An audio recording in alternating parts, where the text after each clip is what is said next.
Welcome to Conversations. I'm Andy Millard. This is the first in a series of interviews with some ordinary but very extraordinary people. First up is Hurtgen Greene. Howard's one of the nicest guys you'll ever meet, and he's been through some of the most harrowing experiences imaginable. Howard grew up right here in Polk County, North Carolina, and prior to being drafted at the outset of World War II, he'd never been far from the family farm. But as the invasion of Europe approached, he was assigned to a secret band of fighters. And what happened next, the next series of events, they would become the defining experience of his life, an experience that he relives nightly, almost 70 years later. Keep in mind as you listen that he didn't want to do this stuff, he didn't like doing it, but his country needed him. So Hurtgen Greene became a reluctant hero. I'm Howard B. Greene. That's B is for Belton, and I was born March the 12th, 1919.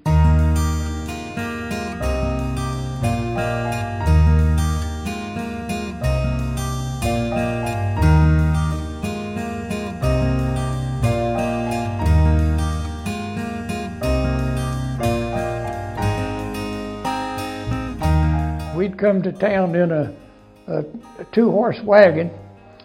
That's two mules pulling a wagon.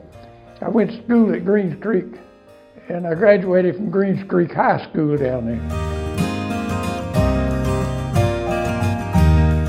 No, I didn't know any different.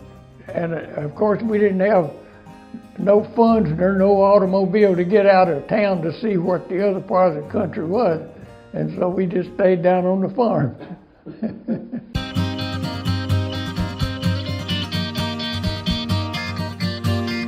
I was drafted. I didn't know you could volunteer. It don't make no difference after you get in there anyway. Everybody's the same thing.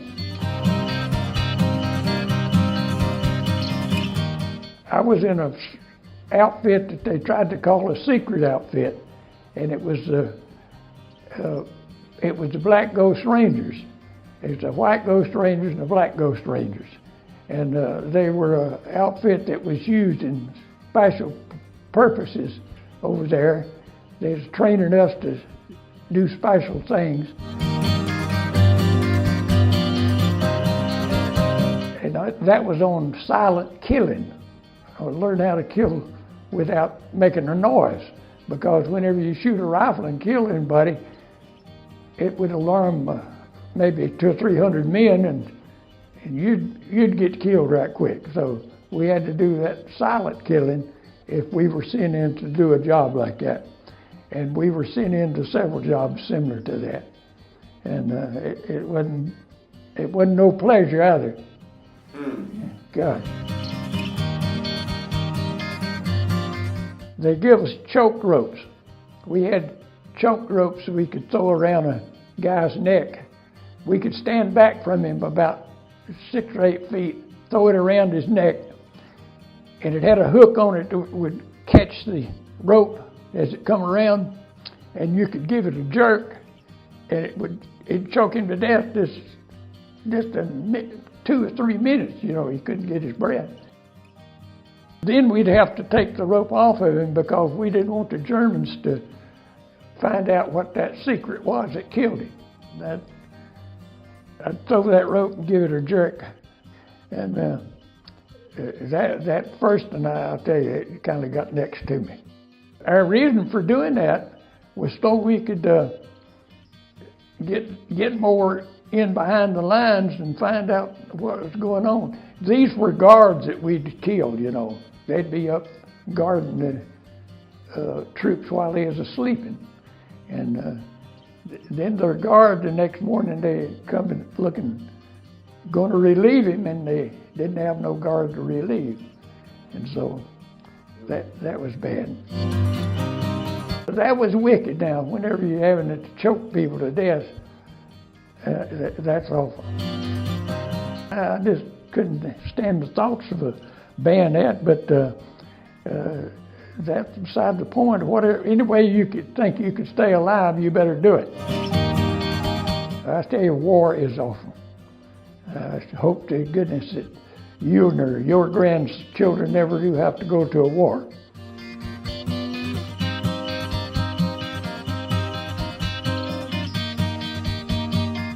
Well, I got to where it just going to the office and back every day. It's just like going to the office and back. Wow. Yeah. That's how familiar it got. Once in a while, we'd lose one of our men, and we'd sure hate it. Well, we had those sheer cliffs to climb, and you've probably been there. Point de Hoc? And Point de Hoc was a place we was aiming for, but the second Ranger battalion, they got to Point de Hoc before we did. And in a little while, here comes 13 German prisoners out of that Point de Hoc pill box, that big old pill box that had walls thicker than this room. We was fixing to kill him, and this officer hollered, "No, we want to get information out of him. Don't shoot, don't shoot." I bet those guys appreciated that. I guess so, because we'd have killed every one of them right there, because that's what our business was.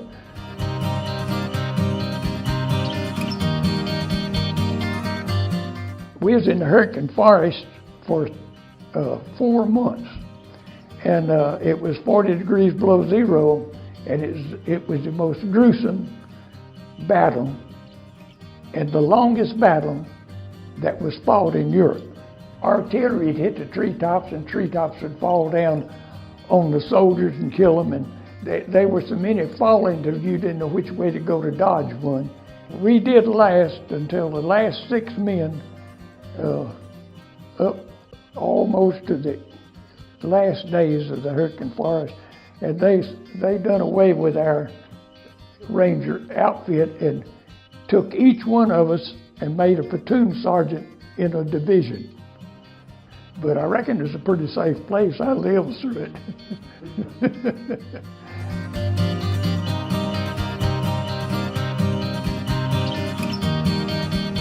These little observation planes the Germans had kept coming over, buzzing our place, and they'd have 2 little bombs on them, and it's buzzing the infantry. Well, they sent for the Rangers to come up there and be attached to that outfit for a day or two to see if we could make a difference. So we took out, it was pretty good ways through the woods, and we got over there, and it was between sundown and dark, and they had 2 on the runway running. The engines was running on them. So this guy from Jasper, Wyoming, he's one of the bravest fellas I ever seen. He says, if I can find the throttle on that thing, says I'll slip up there and push it wide open, and you jerk the props out from under the front wheels, which was 2 pieces of wood. And he said, I'll climb up here on the side of it, and when get it going, I'll jump off. And so he says, I believe the people are in that building there. And sure enough, they were in there. That was their mess hall. They was in there eating. And so he got up there, he buzzed that thing up, and away it went right toward that building. He jumped off of it, of course, after I'd done pulled the props out. And that thing hit that building right in the center, and it just, boy, they didn't get their dessert that night. That done away with it. We never did see them planes no more. But now I'll tell you, we almost was in too close there, because there's big pieces of timber and everything coming down all around us as we was running.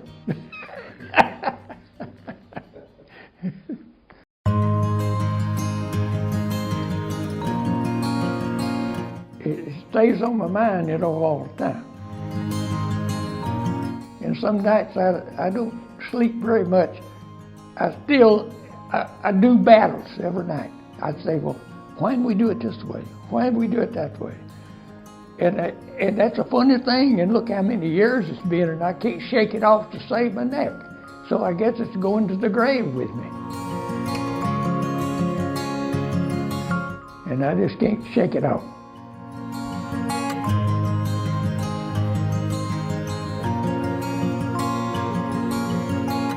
I'm 94-year-old now, and I think I'm about to the end of the line. Common sense tells me that.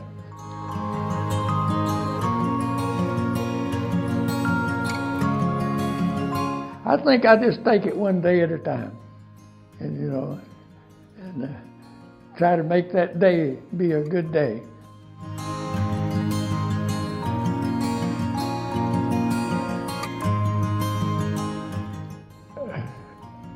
I'd like for people to know that I just done the best I could in my life, I think, without a college education. And so I don't know. But I would like people to know that I've been in a real war, and I done the best I could there. If I hadn't, I wouldn't be here.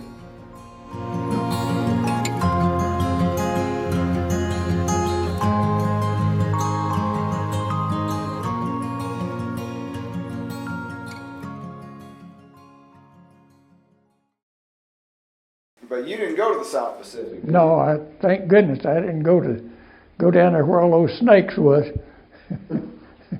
I hate snakes.